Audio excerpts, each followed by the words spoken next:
Астролог Камчыбек Ташиев үчүн февраль айы кооптуу экенин айтты. Улуттук коопсуздук мамлекеттик комитетинин төрагасы Камчыбек Ташиев үчүн 2023 жылдын февраль айы кооптуу болот. Бул тууралуу 23 жылдан бери жылдыздарга байкоо жүргүзүп келген астролог Жанар Кадыралиев блогер Назир Айтбекова менен курган маегинде билдирди.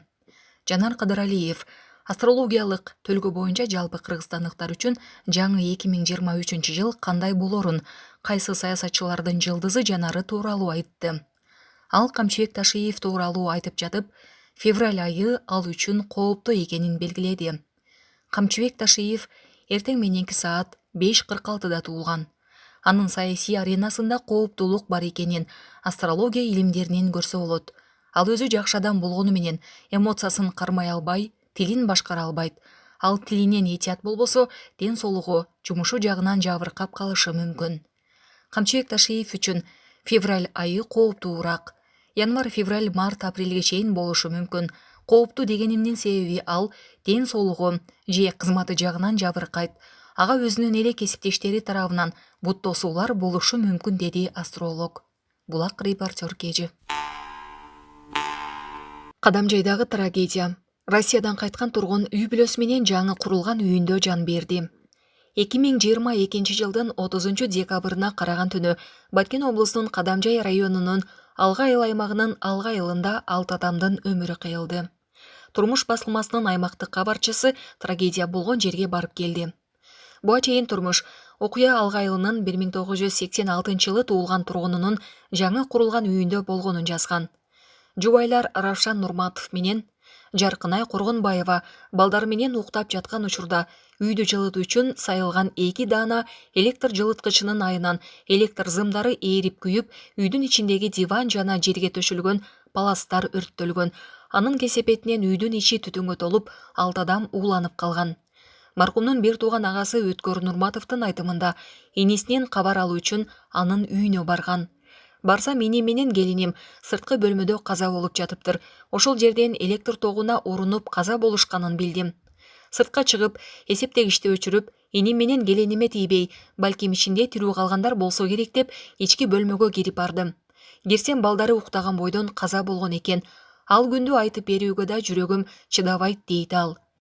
Маркум окуя болгон үйдү жаңы курган. Ал Россиядан келгенине 2-3 күн болгон. Жашоочулардын айтымында аталган үй жаңы конушта жайгашкан. Жаңы конушта электр энергиясынын күчү төмөн болгондуктан электр жылыткычтардын басымынан электр зымдарына күч келип, өрт чыккан. Булак турмуш Кежи. Караколдо лыжа тебүү үчүн кезекке турган чет өлкөлүк туристтер. Каракол шаарында жаңы жылдык эс алууда лыжа тебүүгө келген жарандар көп болуп жатат. Бул тууралуу аймактык кабарчы билдирди. Каракол шаарынан 7 чакырым алыс жайгашкан Каракол лыжа базасында эс алуучулар арбын. Алар социалдык тармактарга тоого көтөрүлгөн Аркан жолунда кезекте тургандарын, жолду чубалган унаалардын сүрөт, видеолору менен бөлүшүүдө.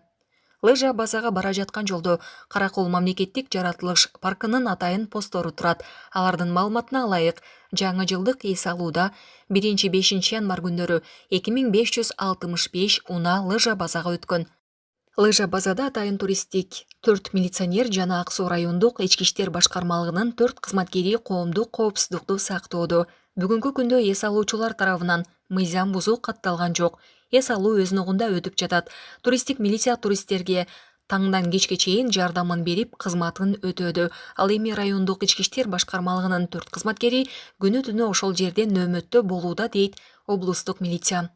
Лыжа базага келген эс алуучулардын көбү кымыш өлкөлөрүнөн келген туристтер болууда. Ошондой эле Европадан келген эс алуучулар да бар.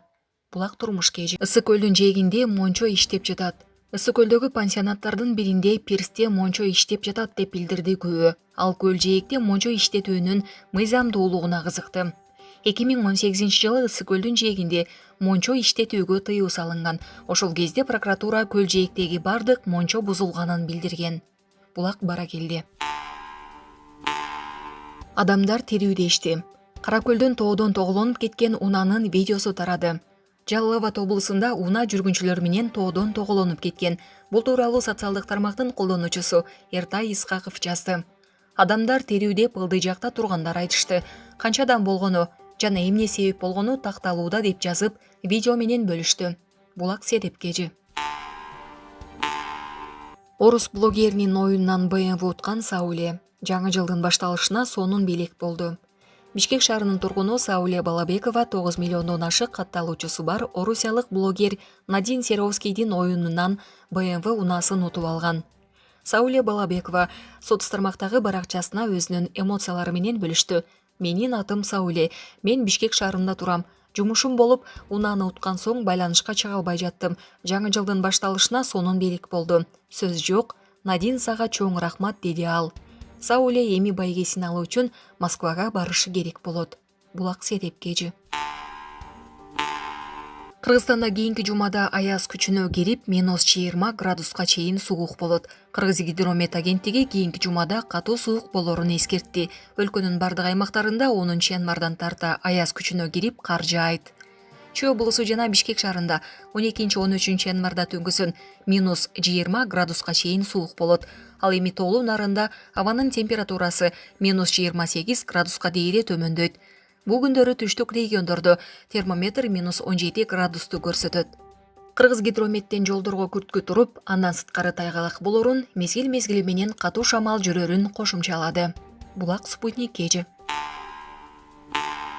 Бишкек шаарында кызмат өтүп жаткан жол кайгул кызматкери айыпка жыгылды. Бул тууралуу блогер Эртай Исхаков өзүнүн социалдык тармактагы баракчасында билдирип, окуянын видеосун жүктөдү. Ал видеодо көрүнүп тургандай, инспектор унаасын коомдук транспорт токтоочу аялдаманын түбүнө токтотуп койгон. Мындан улам блогерди көргөн жол кайгоочулар жол кыймылынын эрежесин бузуп жатканын мойнуна алышты. Андан кийин унаасын туура эмес токтоткон инспектор Шабдан Мамбетовго протокол түзүлүп, айып жазылды.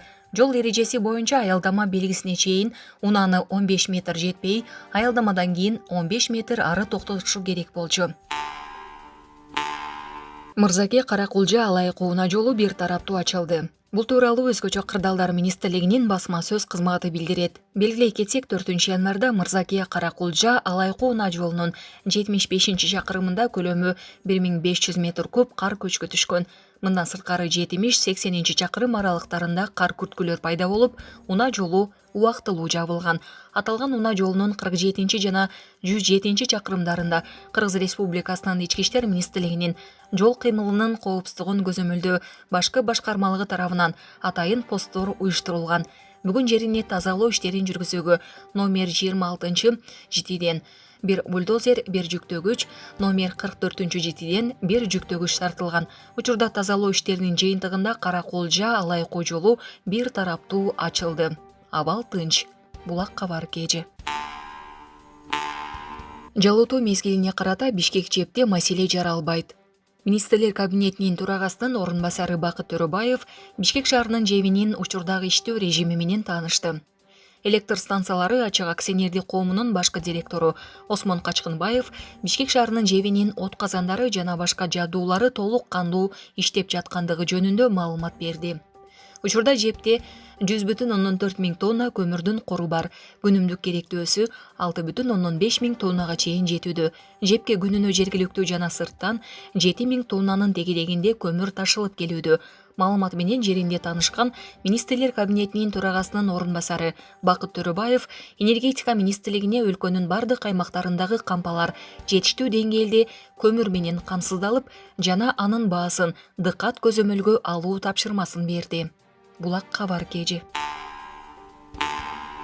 Камбар Ата 1. 3 өлкө макулдашууга кол койду.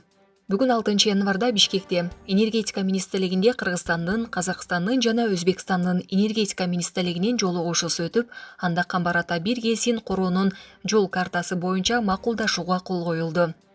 Жолугушууда долбоорду ишке ашыруу 3 өлкөгө тең калыс жана пайдалуу болору белгиленди.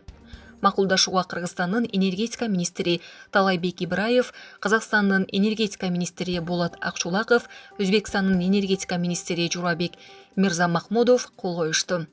Энергетика министрлигинин басма сөз кызматы билдиргендей, Камбар Ата 1 КЭСин ишке киргизүүнүн болжолдуу мөөнөтү техникалык экономикалык негиздеме иштелип чыккандан кийин аныкталат.